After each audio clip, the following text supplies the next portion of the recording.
Hello, everybody.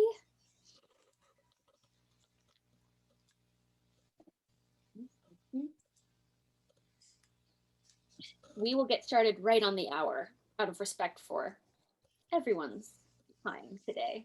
I was going to say at noon, but Chelsea's in a different time zone, so I can't say noon. I'm in the future! Guys, it looks totally bright. 3 hours from now is going to be so good, so bright. I can't wait. I'm really looking forward to 3 hours from now.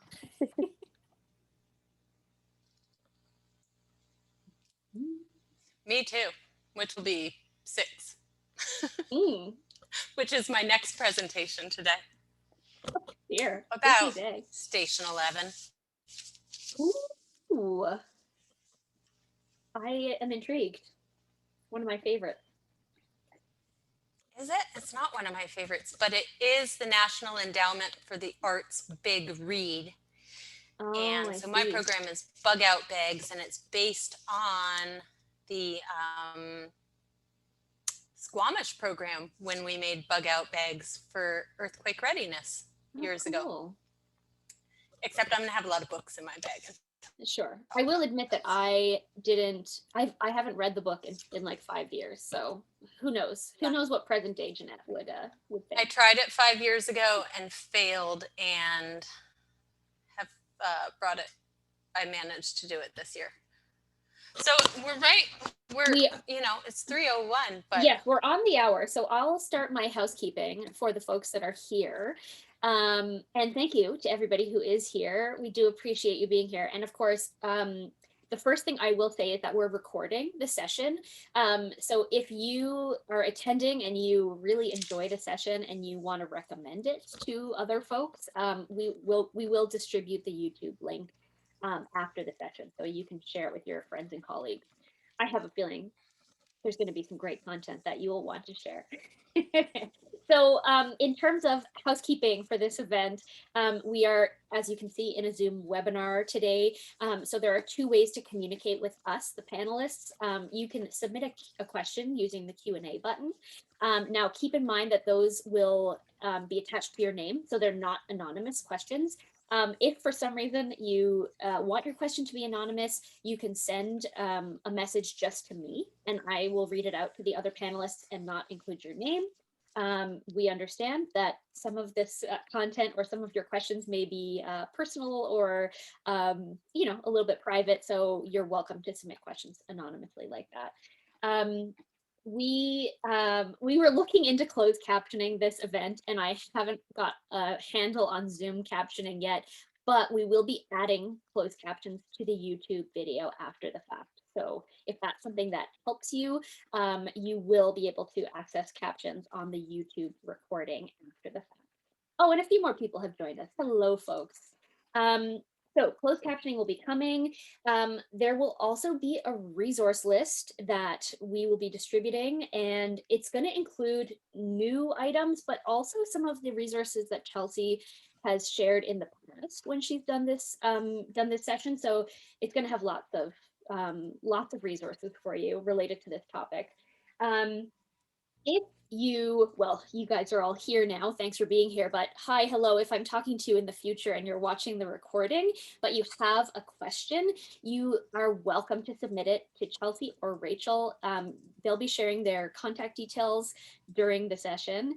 And so if you have a question that pops up, but you're not watching us live, you are still welcome to email them with a question on this subject. You can pick your place. If you want to email Chelsea in Colrain or Rachel in Squamish, you're welcome to contact them. I think that's about it for housekeeping. Great to see everybody who's here. I know I recognize a few people who I think are in our part of the world, but maybe there are some folks who are joining from Chelsea's neck of the woods. So welcome if you are joining from there. And just in case, because a few more people have joined us, if you missed my little note about questions, asking questions during the session, you can use the Q&A function, or you can send us a private message over the chat. Chelsea, I think that's it from me. Would you like to take it from here? Oh, I guess I should say I'm Jeanette, by the way. Hi. I'm the program coordinator at Whistler Public Library. All right, now Chelsea can take it away. That's about funny. I was about to be like, that's not all from you, Jeanette.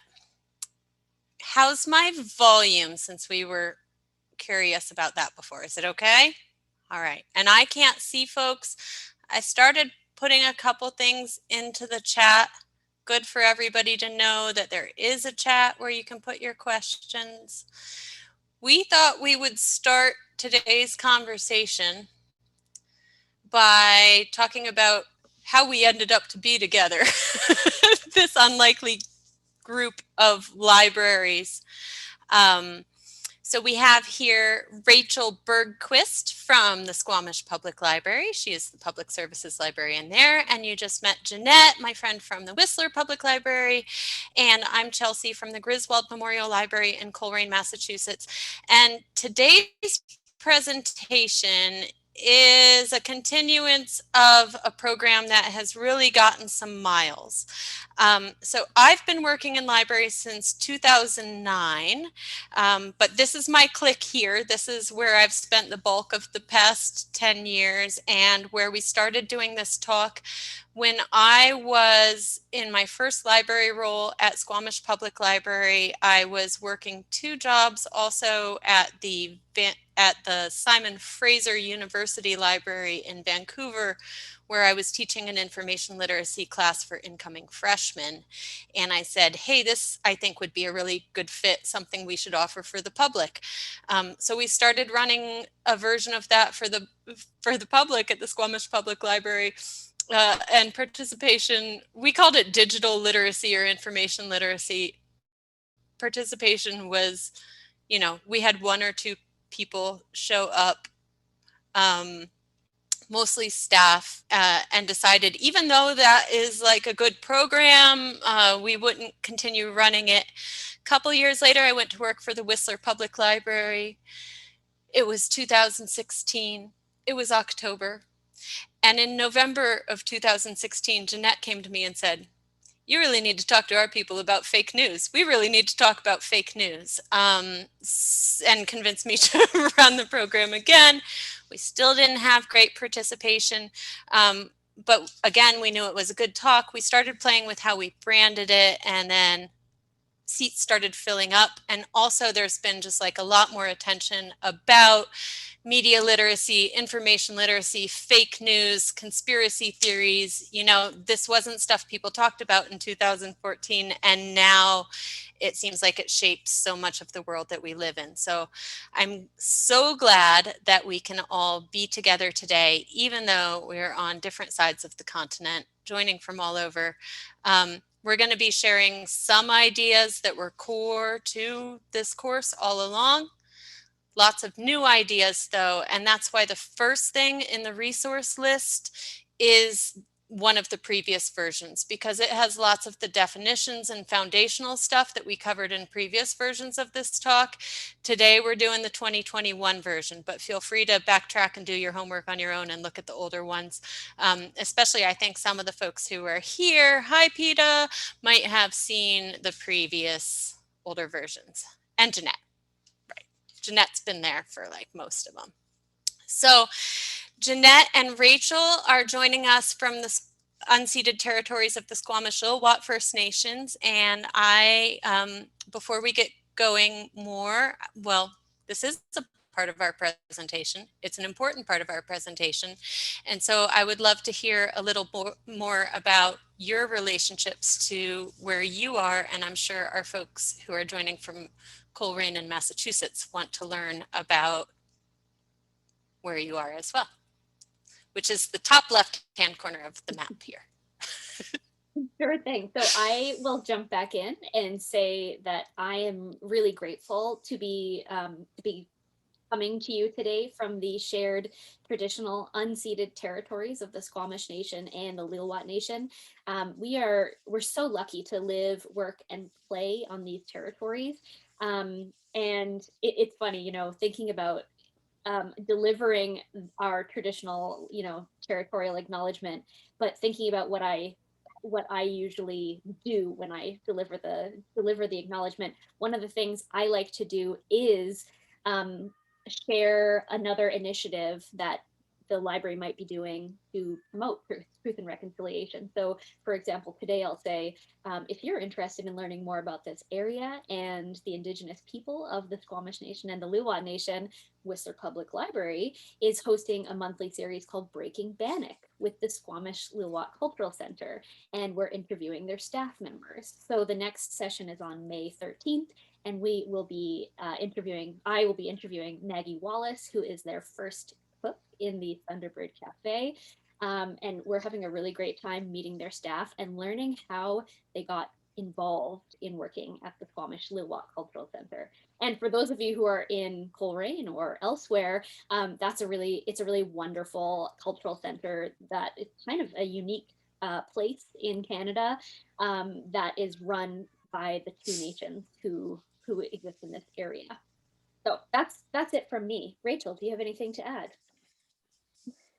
Yeah, well, I will just share. Hi, everyone. I think this might be the first time you're seeing my face. So I'm Rachel. And just on behalf of those of us who are joining from Squamish, I just want to share that appreciation too for the fact that we are all joining from the traditional and unceded territory of the Squamish Ohomeo, which is something I recently just learned how to say, which is Squamish Nation. And thank you, Jeanette. I love hearing the sharing of more possibilities and further ways that folks can get to learn the territory that they are residing on. I just on a personal note, grew up in the United States and now living in Canada for the last 5 years. It's just been such a journey and learning experience.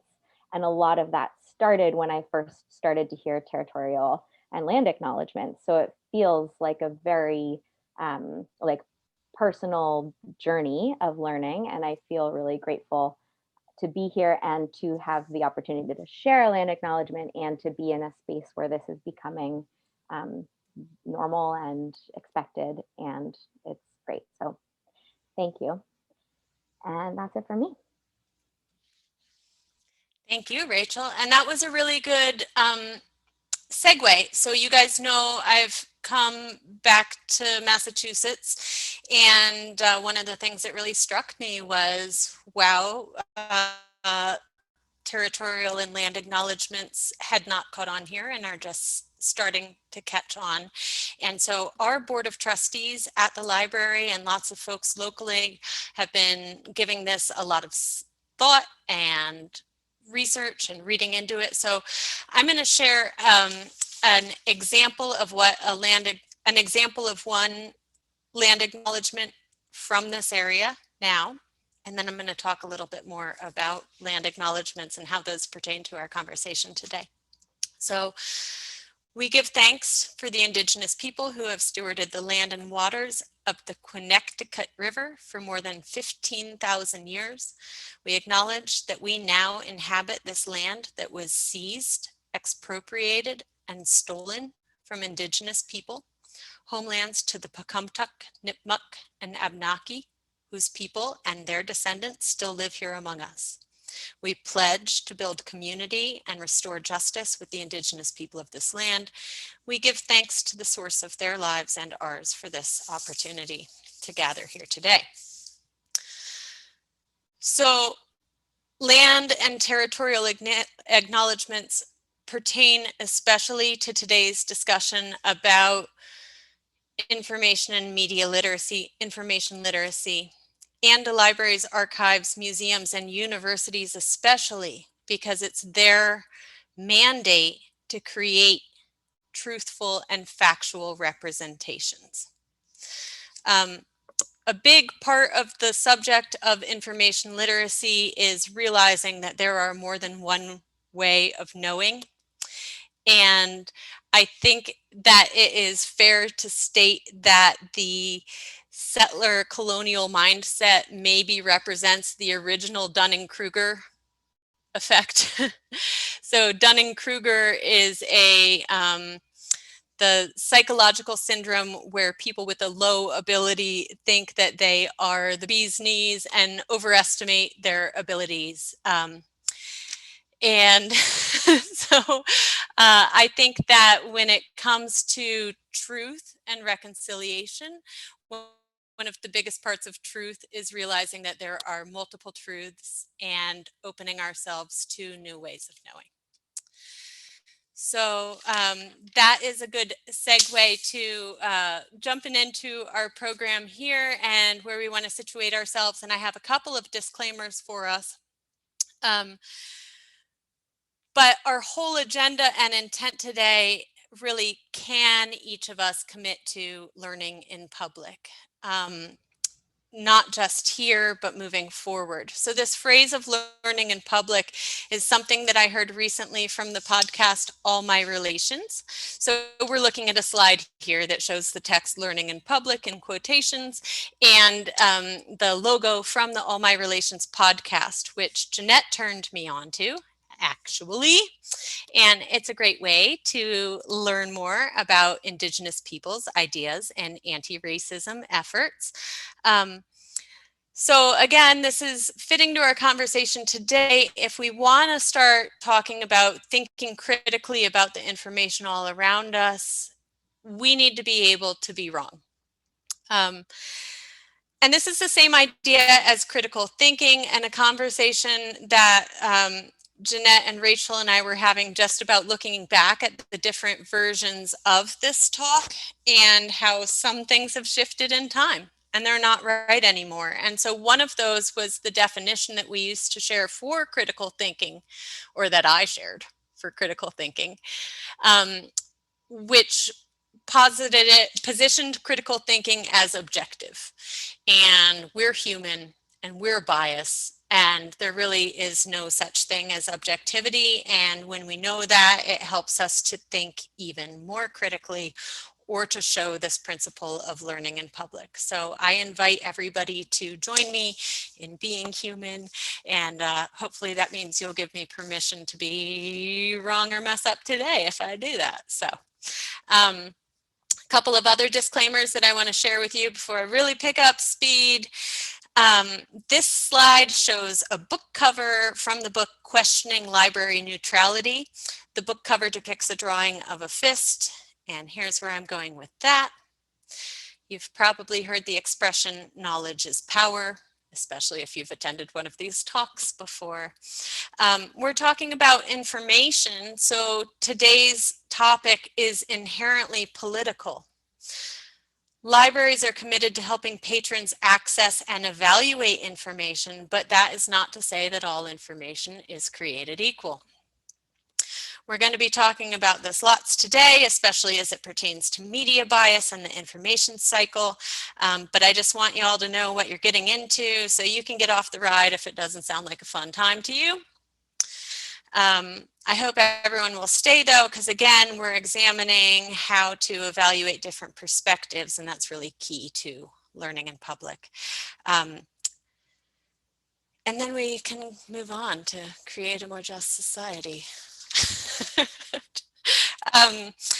So my other disclaimer though today, well, I should make a disclaimer. I'm gonna make bad jokes and stuff, right? But the other thing, today's discussion was not put together with children in mind. If you have an interest in that, talk to us and we can see if we, might put something together. This is not that, as you might have inferred from our title for today's discussion. And so I'm gonna say the word shit a couple of times, probably a couple other ones too. Speaking of, we called this program No Shit, but I want to put out there too, that is an unrealistic ideal. We are never gonna live in a bullshit-free society. And here is why. Bullshit is the human condition. There's an excellent little book called On Bullshit. It's actually sitting right here on my desk. And it was published in 2005. The author is a philosopher who puts forward a theory of bullshit. And I just want to reference that reference list again. Almost everything's in that. So he traces the etymology of the word bullshit back to the term bull session. And think about like hanging out with your friends and just talking and, you know, sharing your opinions. So that's like the original source of the word bullshit, is meaning like shooting the breeze. And I learned about this book from the course on bullshit, which is a real university course from the University of Washington. It's online, the syllabus is online. And a lot of today's content comes from that. I want everybody to recognize there are places where we expect bullshit and others where we don't. So for instance, on the front porch, in a bar, on social media, in the lunchroom at work. These are going to be like high dookie environments. I just made that up right now. I'm pretty sure it's really going to catch on. It's a high dookie environment.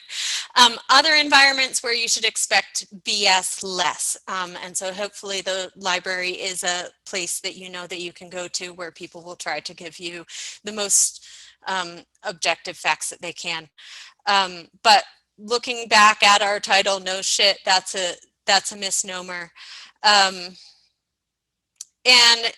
all of this is a part of why it's important to choose and evaluate media resources carefully. I also want to note here, before I move on, something that I learned in library school just further about the human condition. And that is the way that we like to get information, the way that we're hardwired to get information is from other people. So we tend to trust our friends and our coworkers and our dental hygienists and people we meet in person. That's where we want to get our info. And so that's good to know about ourselves so that we can plot against it and do better. Jeanette, you're watching the chat there. You guys look so serious. Am I missing stuff? Is everything okay? Everything is great.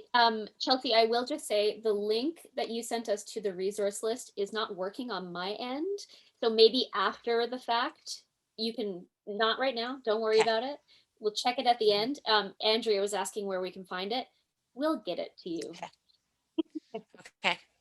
So we're going to get that resource list out, and that way you won't be like sidetracked following along looking at that now. You'll just watch these amazing slides with the emojis. Moving on. I think this one is maybe a favorite of Peta's. In this slide, we are looking at a drawing of Isaac Asimov and a quote of his.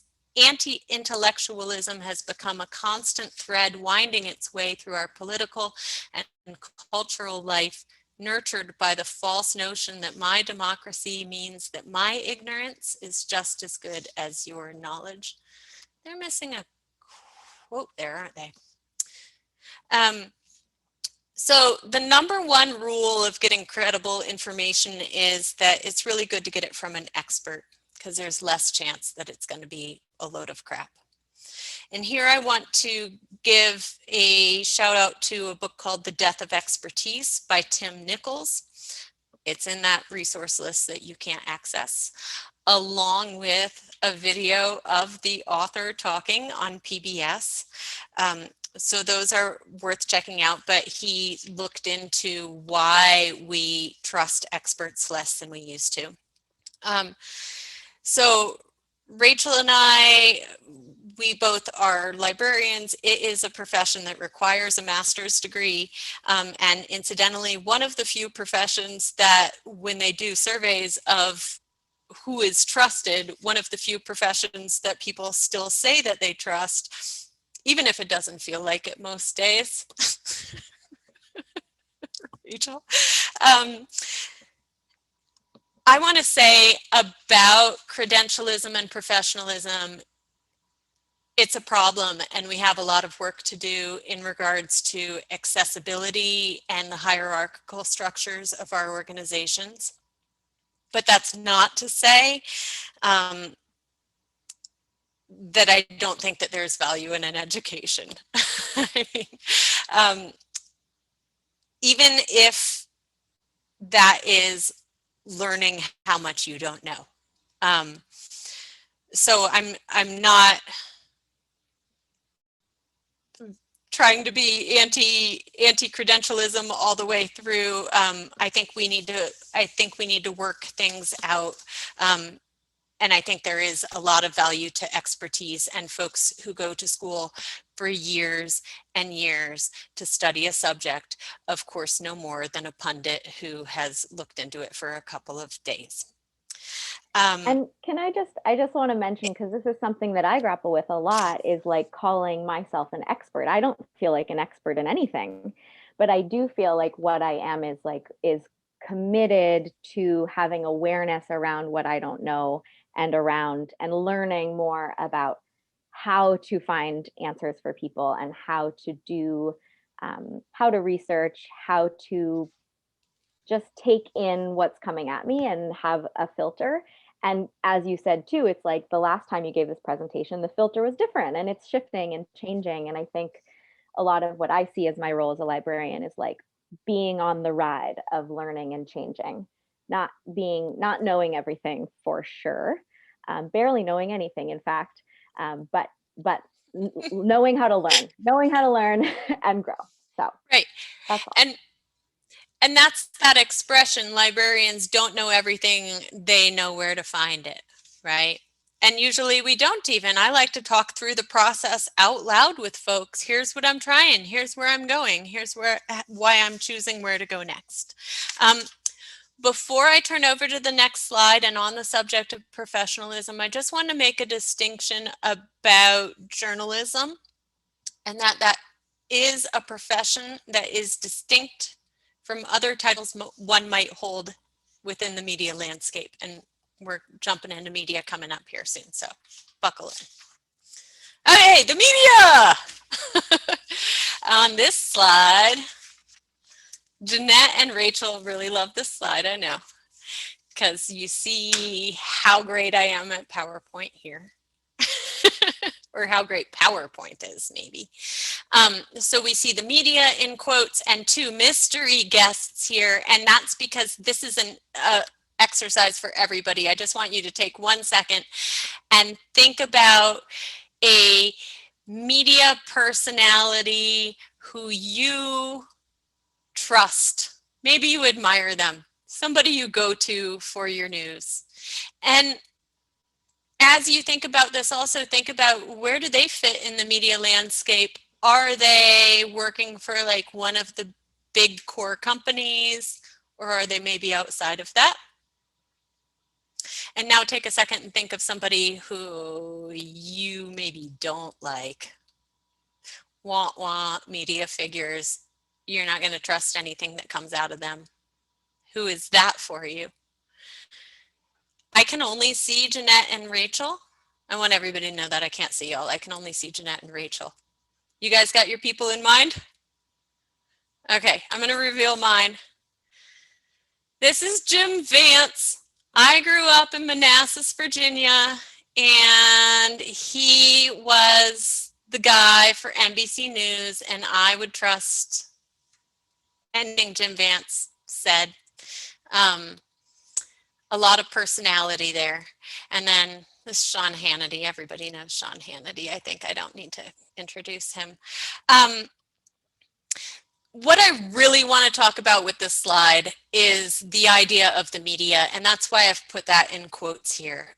So that they're saying the media is a reification. Reification is when you take an abstract idea and treat it as though it is a real concrete thing.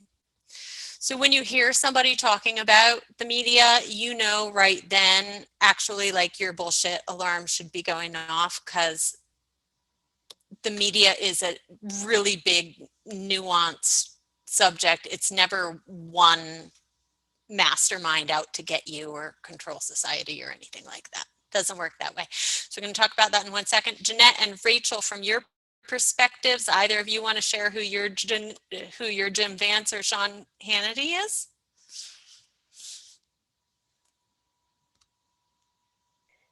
Well, as you were sharing this, I just had an interesting moment in thinking, I almost feel like in a way we're moving away from any one character. And it feels like, I mean, just thinking about social media and the way I, for one, feel like a lot of media is coming at me is not through one person. In fact, I almost don't even have a name to apply to a person because it feels so like swimming in the juice of what like is now the media. And that was that was like kind of my reaction right there. And that was an interesting thing to think about. I also find myself in the media juice, so to speak. Yeah. I mean, look, the person, oh, go on. I was just going to say, I do still feel deeply comforted when I hear from Adrienne Arsenault or Ian Hannah-Mansing on the National. And those are Canadian references if we have any American friends here. But I still do feel a sense of security when I hear from them. I won't go down the road of who I don't enjoy. Right. But isn't that interesting, that sense of security and that it's going to be all right, right? And I also, Jim Vance, he's from my childhood. He died a while ago. And I was even thinking about the way that we first marketed this program, Jeanette, was we had said that I was a media junkie, and I've really learned to contain and control that in a different way because I now listen to the news once or twice a day in a time box. And then I will go out and purposefully look at some other websites when there are stories that I want to follow up. So maybe that would be a good thing to talk about, how we get our news towards the end if we have time. Okay, I'm about to jump in here deep though. Ready, guys? Okay. So versus this reification of the media, Manufacturing Consent was a book published in 1988, very, very important, in which Noam Chomsky, and I forget the co-author's name right now, really dove into this idea of the media, and they talk about the mass media machine. And so in previous versions of today's talk, we watched a video from Open Culture and Amy Goodman, who really is like maybe my favorite media celeb now. But I encourage everybody to watch that on their own. We're not going to watch it today. But Chomsky used the metaphor of the mass media machine, and this metaphor helps us to see this as a network with multiple parts and what they called the 5 filters. So the first of those, I'm going to just talk through these as quickly as I can. The first of these is ownership. Mass media firms are big corporations and conglomerates, and they are out for profit. I was thinking about that too, because Jim Vance, he was part of NBC, right? Both of those guys I just showed, they're part of like these big media platforms versus I just mentioned Amy Goodman and Juan Gonzalez. Of course, they're funded from public funding, so it's going to look a lot different. So that's something to keep in mind. 2, for the filters, advertising. Media costs more than consumers will pay. So who fills the gap? It's not about media selling you a product. They are selling the advertisers the product, and the product is you. Here I want to just plug the documentary series Century of the Self, PBS, I think. This did not make the resource list, so I'll try and update that. 3rd filter. This is really important. Journalism can't be a check on power because those in power and those who report on them are in bed together in this profit model, right? And this is so interesting to me, especially as we think of so often these days about this dichotomy of left versus right, because Chomsky's like as left as you get. And here he's saying that the media can't act as a check on power because they're in bed with them. And that sounds a lot like what we hear from QAnon and other groups about the media being the liberal elite. Right? So it's really interesting when it all comes around together. And I think that was just like really groundbreaking about manufacturing consent. 4 is flack. If you challenge power, you'll be pushed to the margins. And 5 is the common enemy. So the mass media constructs a boogeyman to fear, and that helps corral public opinion. So that boogeyman could be terrorism or immigration or PC culture, or what it's going to shift depending on who you're tuning into, what that boogeyman is. So I encourage everybody to watch that video if you've not before. This slide is showing the ad fontes chart, which is one version of a media bias chart. There have been so many media bias charts. Well, these have been so widely circulated in social media. You've probably seen one before.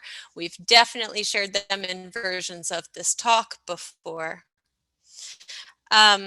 I want to state here, bias is not the same as accuracy. So when you look at this chart, the left-right axis is what shows you bias. It's scaled progressive on the left, conservative on the right. The ad fontes chart is different from other media bias charts because it also has this y-axis, which shows us reliability. And they also rate some non-traditional news outlets. These media bias charts, it's really an interesting exercise to look at it. It's an important thing to think about. The criticism about these media bias charts is that it's not a substitute for evaluating information yourself. And there's a lot of different journalists working for each one of these organizations as well. And it's up to each of us when we read and look at a source to evaluate it. So we'll talk more about that now. And if you've attended this talk before, you know what's coming. It's the crap test. And so on this slide, you see an image that shows how CRAP breaks down into this acronym of CRAAP: currency, relevance, authority, appropriateness, and purpose. You can find many better graphics online that break this down more about what CRAP is, but I use this one here because it's the easiest one to read in a slide format. So currency relates to the time when it was created and whether that's still relevant. Relevance, is this on my topic? This relates to the, I think that this is probably created with students in mind. But I think that's really important too for thinking about your audience, who you're speaking to. And I oftentimes like to abstract and equate two ideas, but they might not be connected. Authority, is the creator an expert? Who are they? Look into the author's background. Appropriateness. So again, is it fitting to the scenario? And purpose, why was it created? And so this is a really, the purpose is a time too when you want to think about satire, opinion pieces, what it is meant for. Rachel, I want to ask if you have anything to add about the CRAP test. I don't want to spend too much time on that. No, I don't have anything to add. I think it's super straightforward. Super straightforward. Exactly. And I think I think most of us have probably seen it before. But good to keep in mind. And again, for like that, we don't always have to go out to Snopes or fact check. These are things that each of us can do when we look at an article or take in the news. And what are they trying to do, right? That's really important.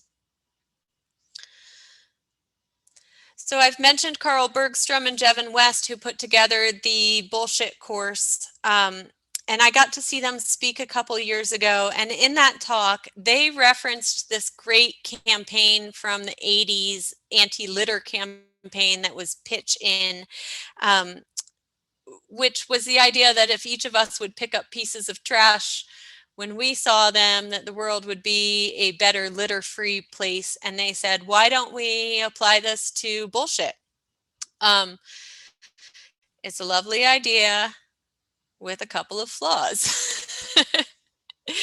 And the first of those I also copped from Bergstrom and West, and I'm going to share with you now. So this slide showed just like the pitch-in graphic from the 80s. And here we see a person standing in front of a slide with a big quote that says, "The amount of energy necessary to refute bullshit is an order of magnitude bigger than to produce it." So this is known as Brandolini's law. When you hear the word law, it means it's not going to change over time. So that's good to know. Like gravity. Yay. This is also known as the bullshit asymmetry principle. And it's akin to the same thing you've heard before about a lie will travel around the world in the time it takes the truth to get its pants on. Interestingly, if you look at the etymology of that quote, you can't find who the right person is. It'll tell you it's Twain or somebody else. It's not certain. So I'm not attributing that to anybody. But the same idea. And I think especially this year when everybody's got so much on their plate, it's really important for us all to choose our battles and to know about the emotional labor that goes into having arguments. So choose your battles. I think most of us do that. And that's despite the narrative that political correctness has run amok. And that's what I want to talk about now, and is a big part of today's conversation is about political correctness. Oh my gosh, I better really speed it up here. We did budget 90 minutes for this today, but not trying to go that long. So in this slide, you see PC Principle from South Park. And let's talk about political correctness. So this term, political correctness, actually dates back to the 1960s when it was used for altogether different effect within radical leftist circles to describe a call out for people who would make symbolic gestures without any real sacrifice. So kind of like somebody just declaring themselves an ally today without having skin in the game. This was a loving call out for that type of person. They're being politically correct. But it was only used in these circles until the 1990s when a series of some bold headlines got it into the mainstream. And if you want to read about this yourself, there's an article in our resource list. It's pretty long. It's by Moira Vagel, and it's called Political Correctness, How the Right Created a Phantom Enemy. I want to read you a quote from that. "For 25 years, invoking this vague and ever-shifting enemy has been a favorite tactic of the right. Opposition to political correctness has proved itself a highly effective form of crypto-politics. It transforms the political landscape by acting as if it's not political at all." So what political correctness does is it pretends to be apolitical and makes politics the enemy. So very related,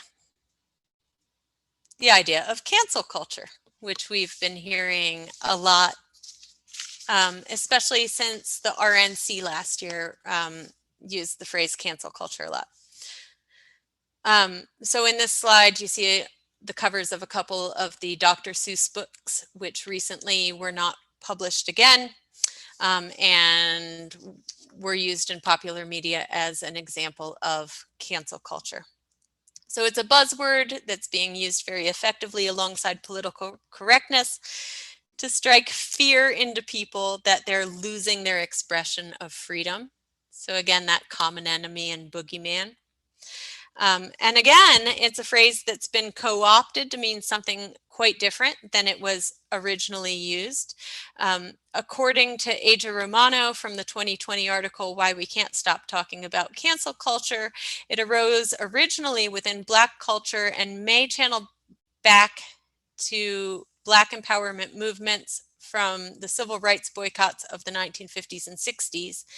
Canceling someone is akin to a boycott, but of a person rather than a business. So cancel culture describes communal calls to boycott a celebrity whose offensive behavior is perceived as going too far. But much to the opposite of its intended effect, continued support for those who've been canceled demonstrates that instead of costing someone their careers, attempting to cancel someone usually encourages sympathy for the offender. Back to these Dr. Seuss books, they're a really good example. Dr. Seuss was already the second highest grossing dead celebrity last year in 2020. But since his foundation said that they would not publish these 6 titles, sales increased even more. I was recently reading the book, and it's funny, you guys, Rachel and Jeanette and I were just talking about this. We Do This Till We Free Us by Mariame Kaba, but in that book, in one of the essays in that book, she makes a distinction between punishment and consequences. So cancel culture really is talking about consequences, not punishment. Consequences are about privileges that you can lose but get back again. So that's part of why you hear people talk about accountability versus cancel culture. And that's all I want to say about that before I move on to the info cycle. Looking good there, Rachel? Okay. Chat's good? Okay. Okay. Okay, so I referenced how I used to give this talk as part of the research course that incoming freshmen at Simon Fraser would get. And that's where I actually learned about the information cycle timeline. Maybe I heard it in library school, but the information cycle timeline is this idea that we get more information as time goes by following an event. So when an event occurs, we first hear about it, internet, radio, TV. As time goes by, it gets analyzed, more information evolves, and so then we see it in newspapers, and then eventually in magazines and journals, which are more trustworthy, and then books eventually. So this slide is not very beautiful. This is an infographic showing the information cycle timeline. What this doesn't show, and you can find versions of this where it shows like a cycle, but what is like really missing to me here when I look at this is that it's missing the what then. And it so just fits into this conversation. Books, information, they're like flowers and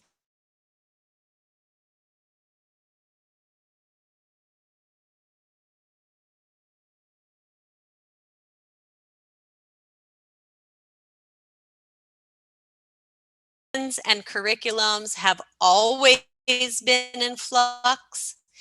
Even in white Anglo-America, there has never been one stable tradition. And I think that this really stood out if anybody's read Stamped from the Beginning by Ibram X. Kendi. He talks about, how the North American university culture adopted the canon that it did, why it chose those philosophers that it did, and why other ideas didn't make the cut. So cancel culture, not a new phenomenon, just a naturally occurring thing. Things go out of vogue, things die. And I think we can say that is apolitical. Well, no, nothing's political. Nothing's apolitical. But, you know, it's not a masterminding plot. I just wanted to sneak in one of my favorite quotes as it relates to death and keeping it real, from Carl Sagan. And that's what you see on the slide here, Carl Sagan, and this quote: "It's far better to grasp the universe as it really is than to persist in delusion, however satisfying and reassuring." More than just this quote, for anybody who wants to get better at spotting and refuting an argument, I included in our resource list a great article from Carl Sagan. Everybody should check it out, called "The Fine Art of Baloney Detection." And he talks a lot about different sorts of arguments that you face in debate, appeals to ignorance, ad hominem, etc. He's a good writer. It's a good read. And again, it just pertains so much to this conversation.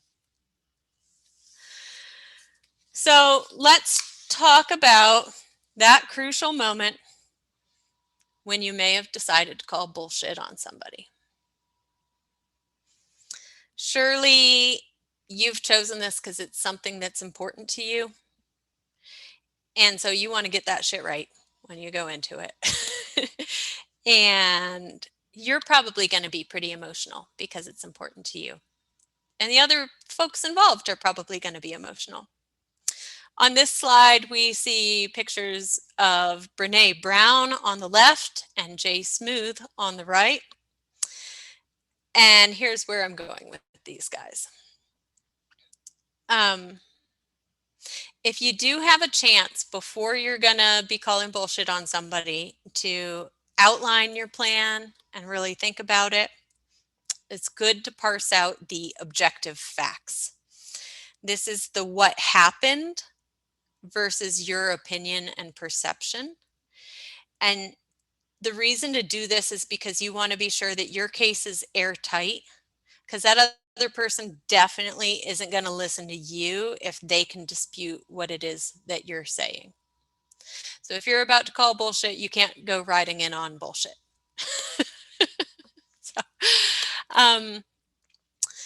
So Brene Brown, who's a researcher who looks at shame and a best-selling author and a celebrity, she has a concept that is called the shitty first draft you might have heard of.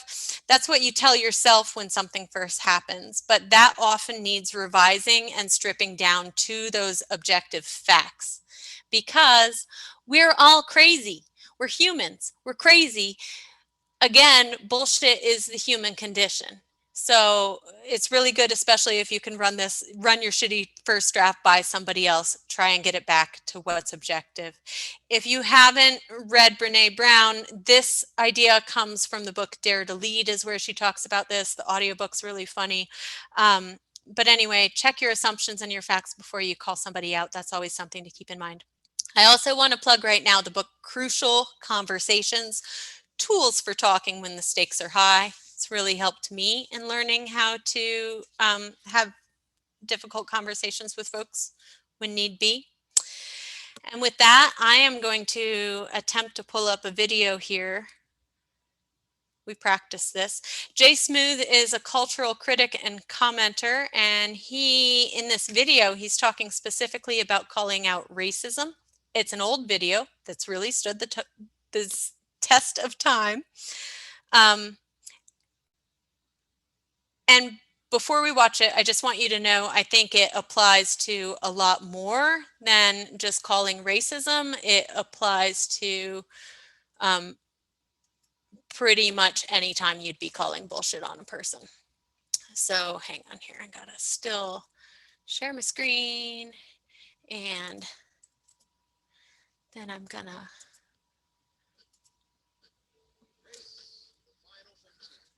It's okay? Can you put the volume up, Chelsea?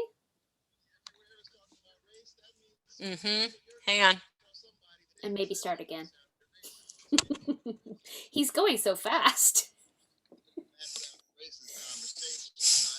He's from New York.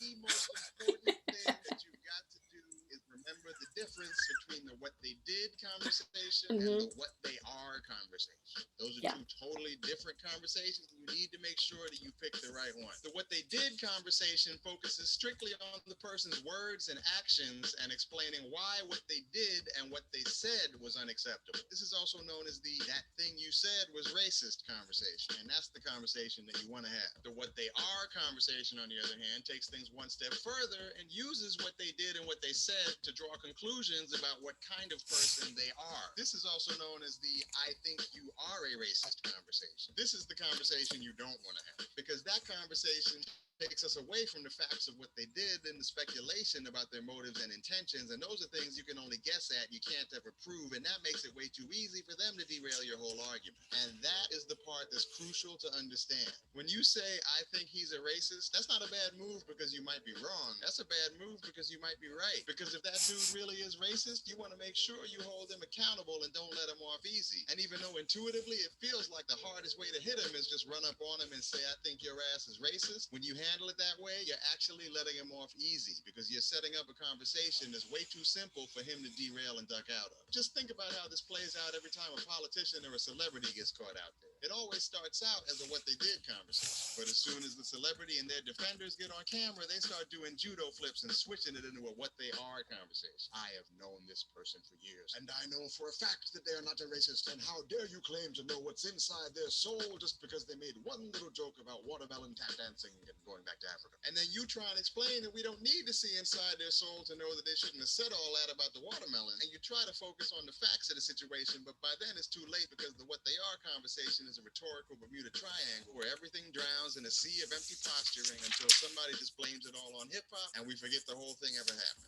Don't let this happen to you. When somebody picks my pocket, I'm not going to be chasing him down so I can figure out whether he feels like he's a thief deep down in his heart. I'm going to be chasing him down so I can get my wallet back. I don't care what he is, but I need to hold him accountable for what he did. And that's how we need to approach these conversations about race. Treat them like they took your wallet and focus on the part that matters, holding each person accountable for the impact of their words and actions. I don't care what you are. I care about what you did.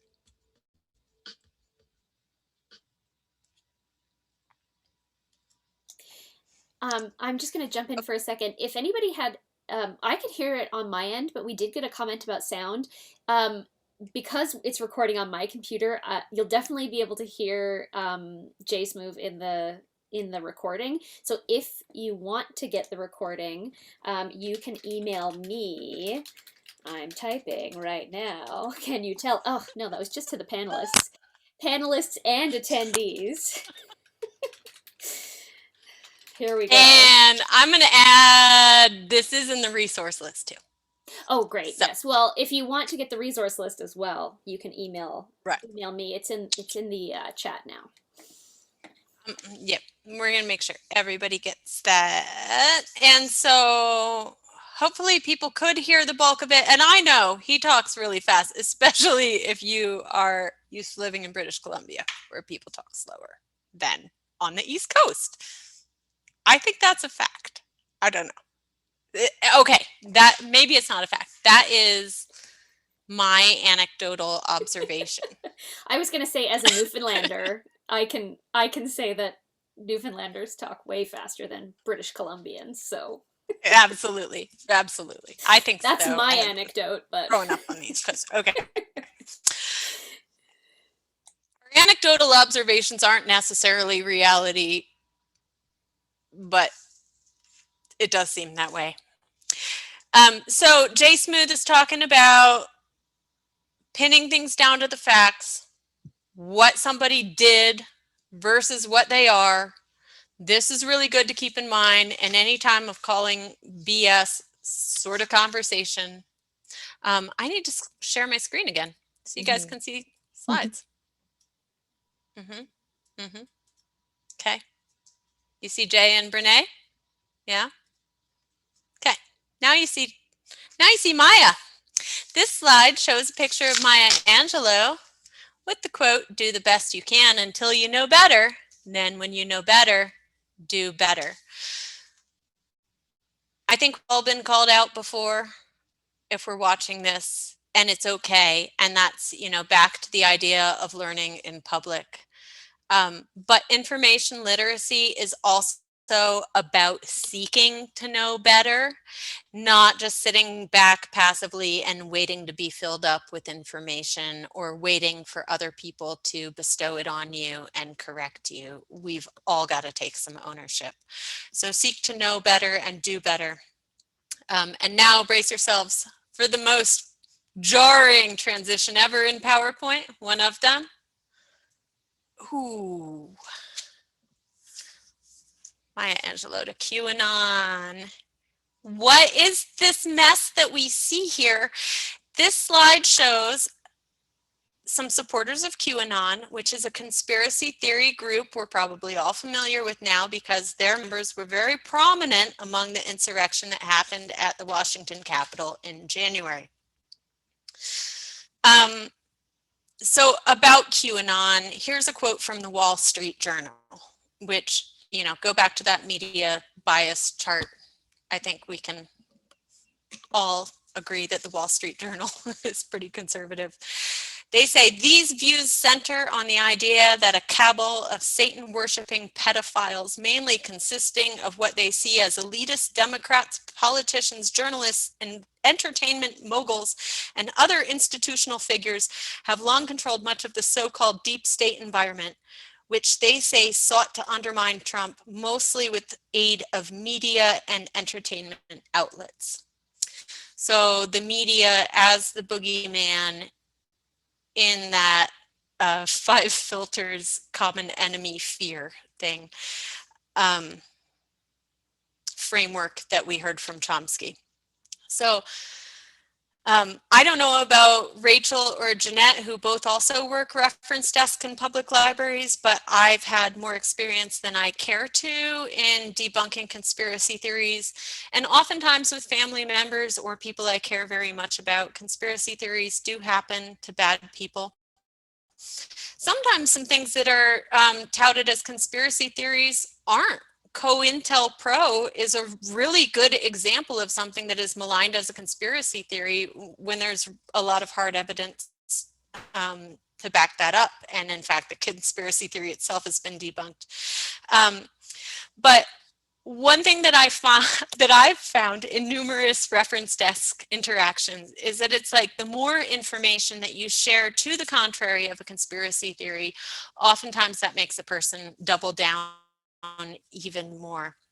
So at this point, I like to turn to a Neil deGrasse Tyson quote. A conspiracy theorist is a person who tacitly admits that they have insufficient data to prove their points. A conspiracy is a battle cry of a person with insufficient data.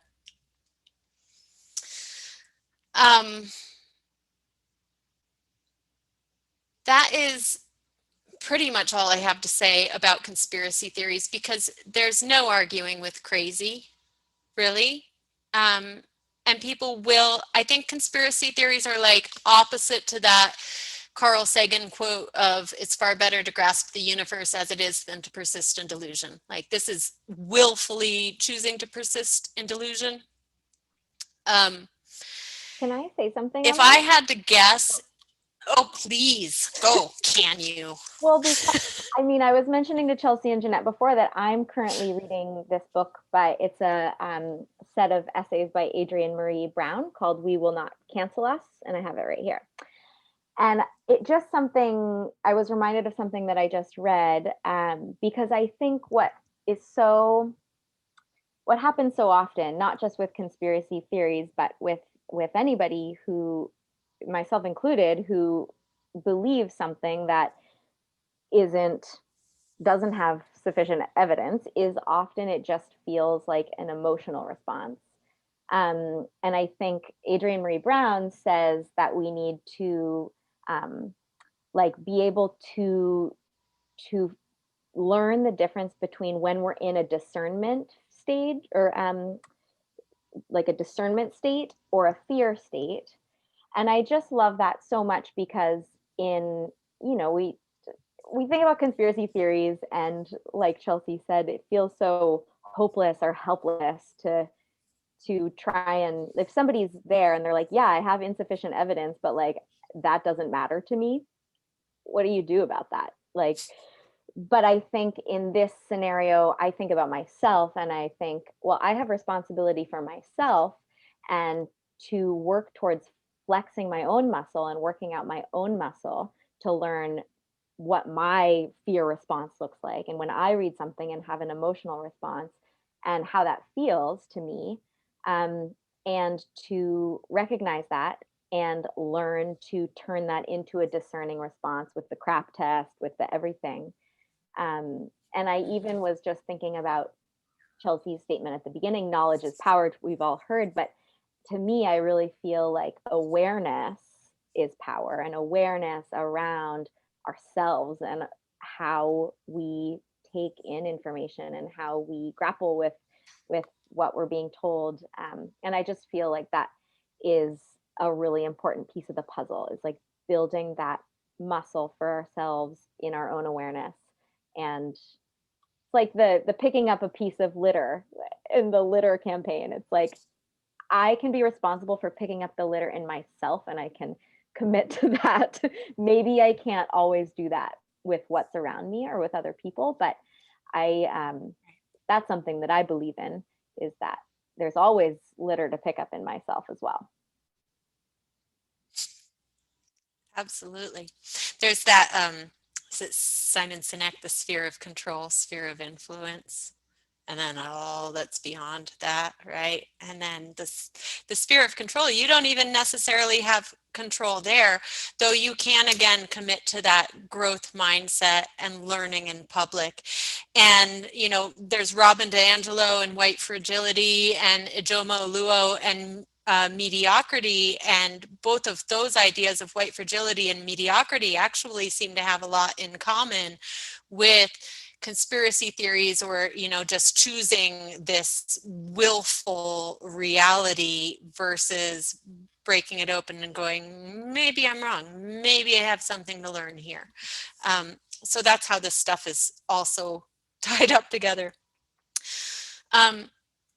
This territory, this landscape is only going to get wackier in time, and we talked some about deep fake as we were preparing this. I'm not going to break open deep fake videos, but it's just an example of how we know that things are going to get even more difficult in determining what's real. Where am I going to land this presentation today? Well, how about the headline in NPR News that 33% of Canadians, I don't know what's going on up there. But they say 33% say they won't get vaccinated. And so that is not undecided. That's people who say they won't get vaccinated. And that is a lot of fear and a lot of misinformation and a lot of conspiracy theories behind that. But we need for 80% of the population to get vaccinated before we can reach herd immunity. So how about that bullshit right there, huh? And what are we going to do? Think about what we shared early in this presentation about preferred ways of seeking information seeking behavior. We all trust other humans we know more than we trust experts and the media. So actually, in regards to vaccines, I want to ask everybody to get vaccinated themselves when they can. Also get vocal with your friends and family about why it matters, because hearing from you might help to change their minds. I also wanted to share a couple of takeaways. Commit to learning in public if you can. Do what you can. As Rachel was just saying, oftentimes that's yourself more than trying to clean up other people's bullshit. And we do have a resource list. Evidently, the hyperlink is no good, but we're gonna resolve that somehow in just a moment. I'll also share a link for a survey for feedback and get that online. We budgeted 90 minutes and we are coming in at 70 right now, so we do have time for questions if people have them. And I have intentionally not been looking at the chat. I'm going to do that now and ask you guys, Jeanette and Rachel, to help me steer from here. Buster has a question. No, I'm just kidding. That's my cat. Can I jump I was in? so confused. Sorry.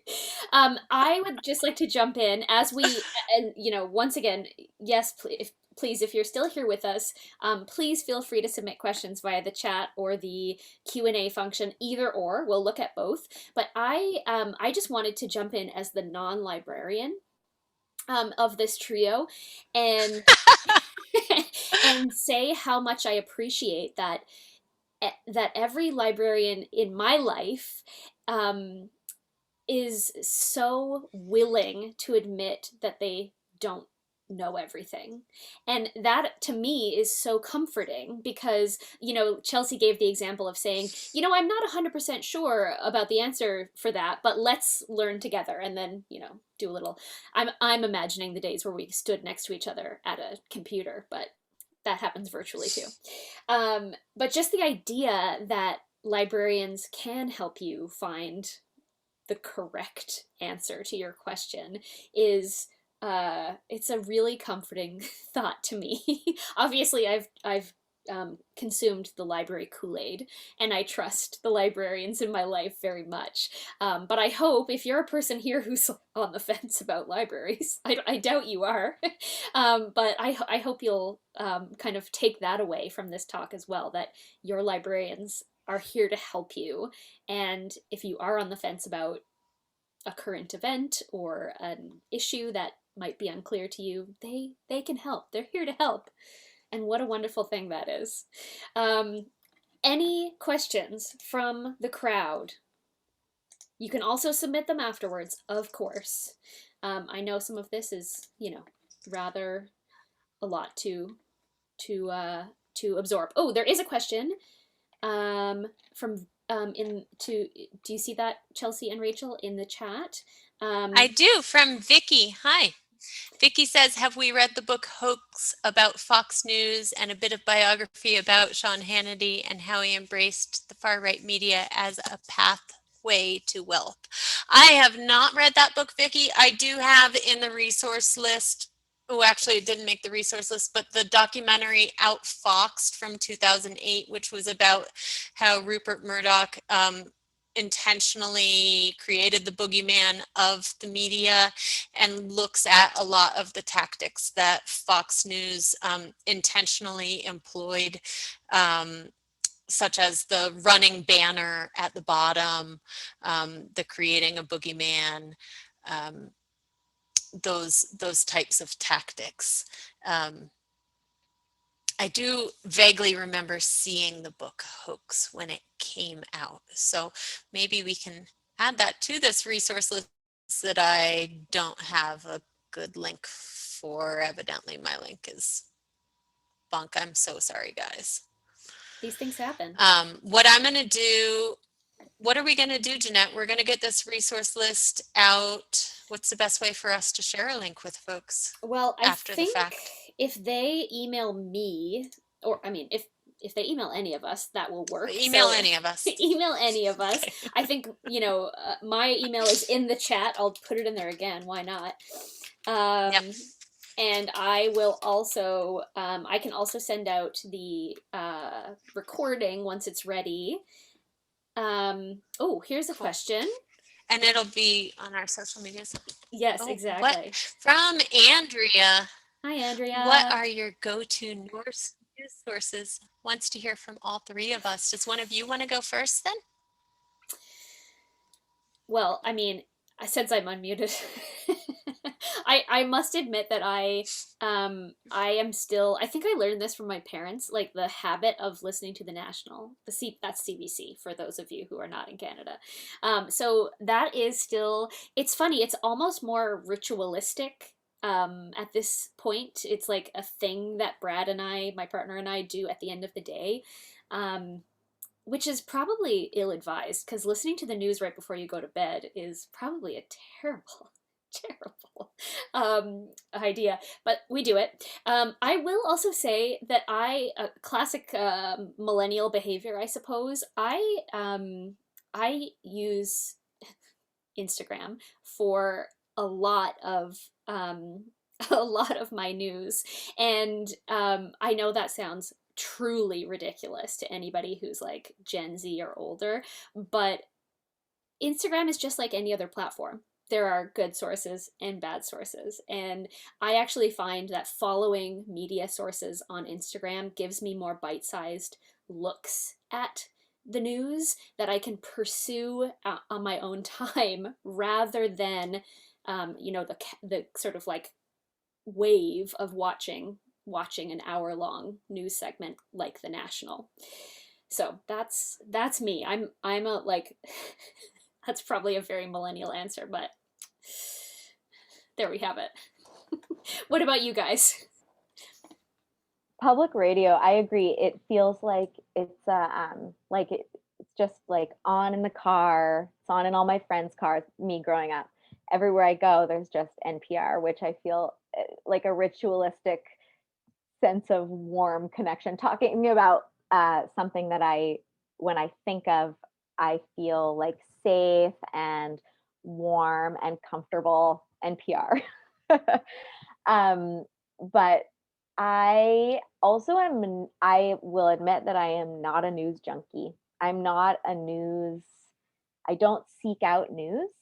But I will say, like, my way is more when I start seeing snippets of stories in places that feel really important or big, or I want to learn more about. That's when I'll go seek out sources that I see as authoritative or reliable. And so I take from a plethora of sources, but I don't subscribe to any news channels. I don't have any one way of getting information, and I don't know if that is good or bad. But I definitely sometimes feel like I'm lacking in the department of just like knowing what's going on in general. And maybe that's not a good answer for you, Andrea. I'm sorry. But I think, I mean, I'm all for reading the same story in a couple different places and seeing where it lands and what that looks like, to read a few different angles and then use your own brain power to figure out maybe what is the most reliable pieces that are being shared consistently. Or yeah. Oh, Chelsea, you're muted.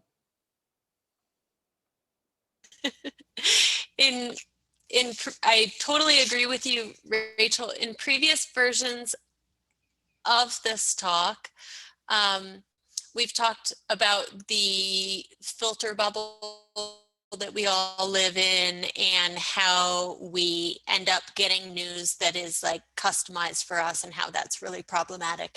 That's one reason that I like news.google.com, but what I do is I sign on with different browsers because Google is curating this stream for you based on who they think you are. So I love to look at it from my reference desk computer because my reference desk computer thinks I'm crazy and that I have like completely egalitarian taste. And so it's really fun to get that rundown of the news. I have learned to compartmentalize my news. I like the NPR app, and I listen to the hourly headlines, which are always condensed to less than 5 minutes. Because I just feel like if I listen to that, then I at least know what's going on if somebody pops a question at me over coffee or at work.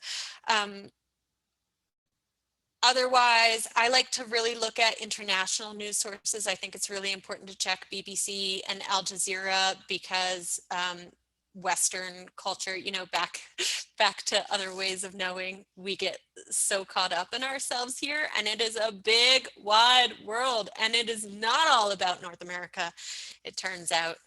And I do love Democracy Now! especially the headlines.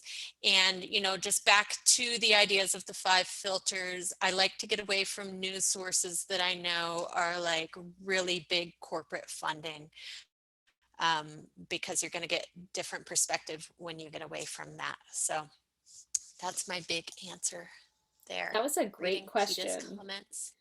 I'm curious It is because a good both of you have lived you've come from the States to Canada, possibly gone back to the States, but I'm wondering, did your consumption of media change when you moved to Canada? Did you, I mean, Rachel, you said NPR is still your go-to, or do you do CBC now that you're in Canada? How's that changed?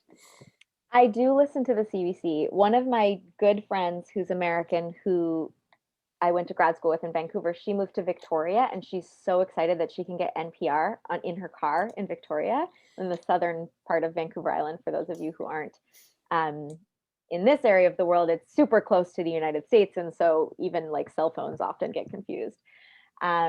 So they're like, to me, they're not the same radio. And but I feel like I'm also, this is all just very personal, like about me, but I'm also the kind of person who's a lot, maybe like more interested and willing to seek out more information about like super local, like what's happening super locally.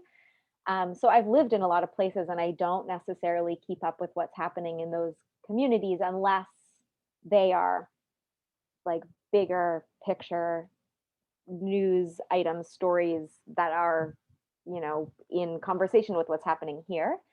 But so my news, I think every time I've moved to a new place, my news consumption has changed quite a lot, because I'm just like more interested in the local conversation, having conversations with my neighbors and my coworkers, even though I have friends all over. And so it's changed, definitely. What about you, Chelsea? I'm curious about that. I discovered the NPR app when I was living in Canada. That's how I got onto those little news snippets. And I think what you just brought up that is really important for us all to think about, especially as it relates to the media landscape, is that there has been this major buy-up of local news sources, like, and that is really affecting the information that everybody takes in, and the fairness of our information and who controls it, right? So back to Chomsky, he was saying, you know, this is a couple of news conglomerates, and that's been getting just worse and worse and worse. So as much as you can support small local media, it's a really important time to do that. I also think even not small, but buying some subscriptions to the like New York Times and things like that, or if you can't, a great workaround if your library has it, like Whistler Public Library, I know has, what's the word I want, Jeanette? It's green, the logo's green. And I can read, it's an app. Are we talking about? It's not RB Digital. I can read newspapers. I can read the New York. Oh my gosh. It's completely left my brain. This is really impressive. Librarian breakdown. It is press it's not RB reader. Digital. Oh, press reader. Press reader.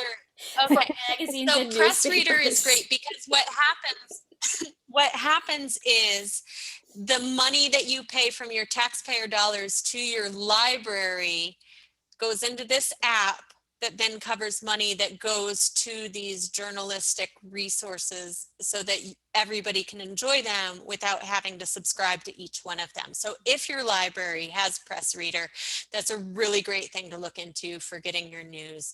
Because I know, like, I'm on a fixed income. I do not spend money on newspaper subscriptions, but I think it's really important to support journalism these days.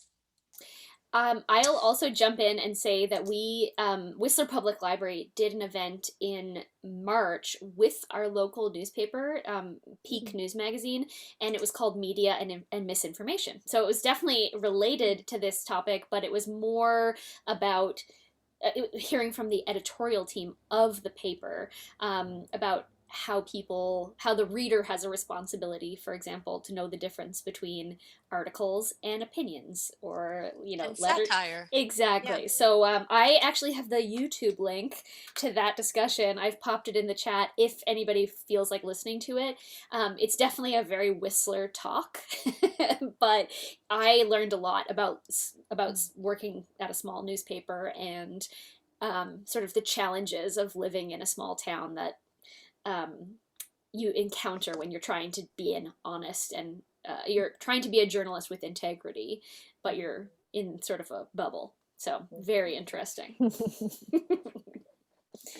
Any other questions from our audience before we say goodbye? We have a few more minutes left. Any last minute thoughts from either of you, Chelsea or Rachel? I learned a lot listening to you today, Chelsea. That was awesome. Especially the some of the sharing, sharing some of the origins of like political correctness and cancel culture, like where the etymology of those phrases came from was really interesting, and I think so important to trace those kinds of things back to their roots. I think one of my favorite takeaways is the idea that this information is going to change constantly, and that we have to be open to the fact that even something that's true today may not be true tomorrow, and that's all part of the learning in public contract we're all signing. Oh, thanks, Bevan. Thank you very much, Bevan. It's nice to know you were here and to connect with all of you guys. And I don't know, maybe that's my takeaway. I like the co-learning. I think it's pretty cool, especially like I was so nervous coming into this today, despite having talked about this so many times and realizing we're in this together and we're sorting it out together. And it's okay to be wrong, and it's okay to be human, and that's really great. And so I appreciate these alliances and the journey, and I appreciate everybody for being here. And yeah, that's, I think, all I've got for sure. Awesome. Well, thank you, Chelsea. Thank you, Rachel. This has been such a pleasure hanging out with you two today, and all of our audience members as well. I guess I'll do one last reminder that if you have any questions, if you want the recording, if you want to get the resource list, you can email me or Chelsea or Rachel, pick your favorite. And we will make sure you get those, get all of the documents and details you need. All right. Awesome. Thanks, everybody. Thanks, Jeanette. Thanks, Chelsea. Thank you, guys. Have a great rest of your day. Bye-bye.